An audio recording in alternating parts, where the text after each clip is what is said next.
Good day everyone, I am Midshipman Pante Emmanuel. Today, we are talking about the summary of The Open Boat by Stephen Crane. It's just before dawn, and foremen in Jingley are not far off the coast of Florida, between the open sea and the surf. The ship they were riding on sank overnight, leaving them to bob up and down in the waves until their bathtub seas both capsize and they drown. They don't have a single minute of calm.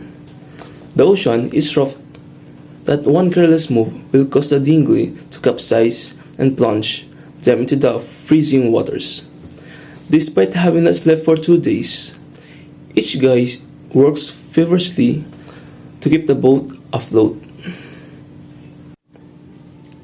The correspondent and the oiler row together, while the cook huddles on the dinghy floor, bailing water.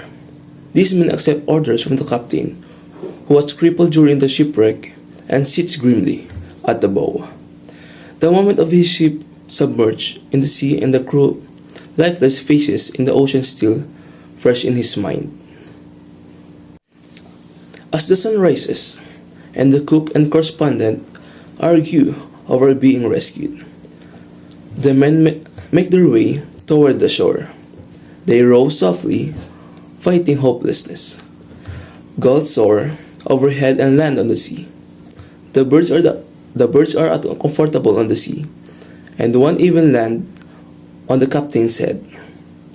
The sailors regard this as a malicious, disrespectful gesture, but the skipper is unable to swat the bird away because the rapid movement will certainly cause the boat to capsize.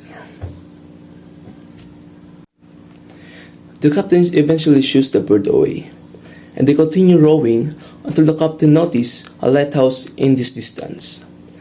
Despite the cook's reservations about the neighboring life-saving station being abandoned for more than a year, the crew cheers as they approach land, almost taking joy in the fraternity and they have built and attending to the business of the sea.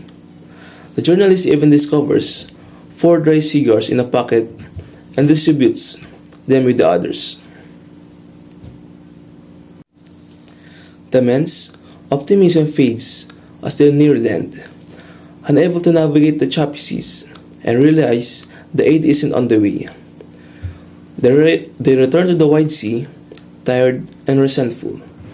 Another sign of hope appears when the captain notices a man on the beach. Each member of the crew looks for a signal of hope in the man's movements. They believe the man can see them.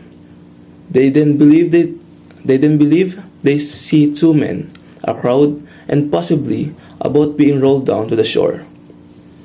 As the shadow lengthens and the water and sky darken, they remain steadfast in their belief that aid is on the way.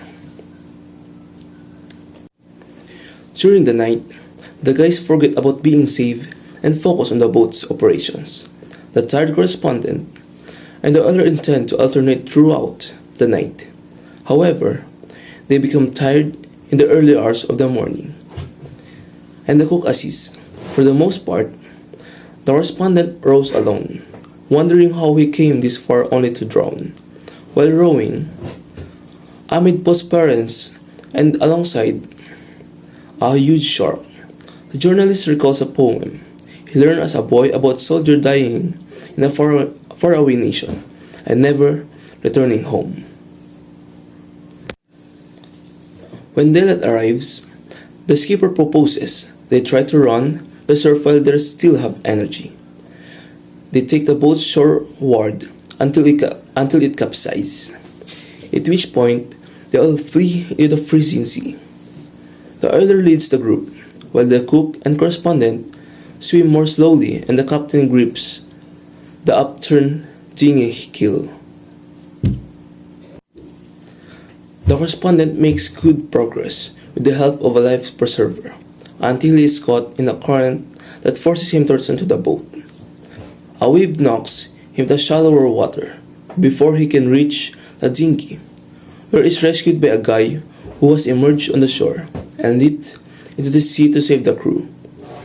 On land, The correspondent slips in out of consciousness. But when he comes to, he noticed a big number of people on the coast with rescue equipment. The captain and cook have been saved, but the oiler has died. That's all. I hope that you have learned something on this video about The Open Boat by Stephen Crane. And again, this is Midshipman Pante Emmanuel. Good day and thank you for watching.